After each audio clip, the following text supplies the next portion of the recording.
Good morning. It is Friday, January 7th. This is what is in the news today. Secretary of State Colin Powell is finishing up a visit to the tsunami disaster zone with a call for more helicopters to help get aid where it's needed. 100 Marines from Lane County are taking refresher training. They'll be heading to Iraq for a second tour of duty. And it's now okay for you to get a flu shot, even if you're not a member of one of the high-risk groups. A little later, we'll let you know why the restrictions have been lifted and where to get more information.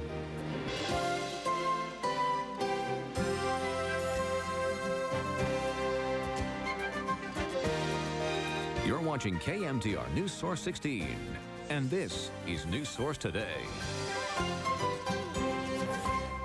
Good morning. Thanks for being here with us on this finally Friday. I'm Kelly Warner. And I'm Jeff Smith.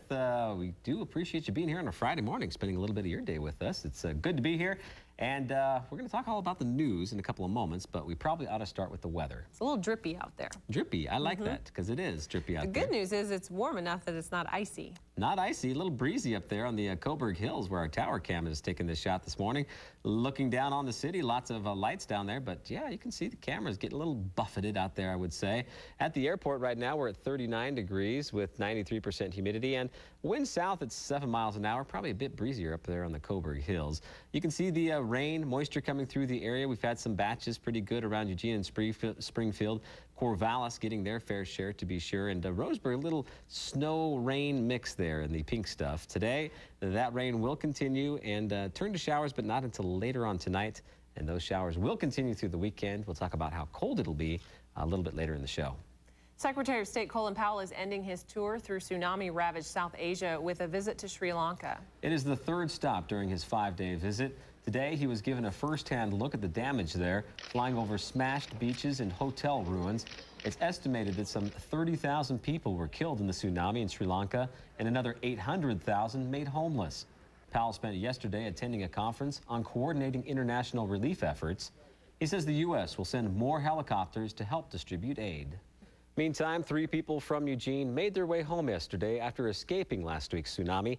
53-year-old Jim Calkins of Eugene, his daughter Nisha, and her boyfriend Ian arrived tired but happy. They had been planning a snorkeling trip the morning of the tsunami, but they overslept, which may have saved their lives. The cave they would have been exploring was hit hard. 2 people died and many were injured. And we were going to go that morning, and I slept in, of course, and never got it together to go, but I'm very glad that we were on land.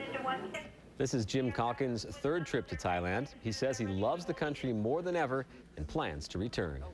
Word may come today about whether approval of a deal between the University of Oregon and Williams Bakery will go through. The site could be home to the new MacArthur Court. Some residents who live near the bakery don't want to see it replaced with a brand new basketball arena. Others think the arena would bring business to the area.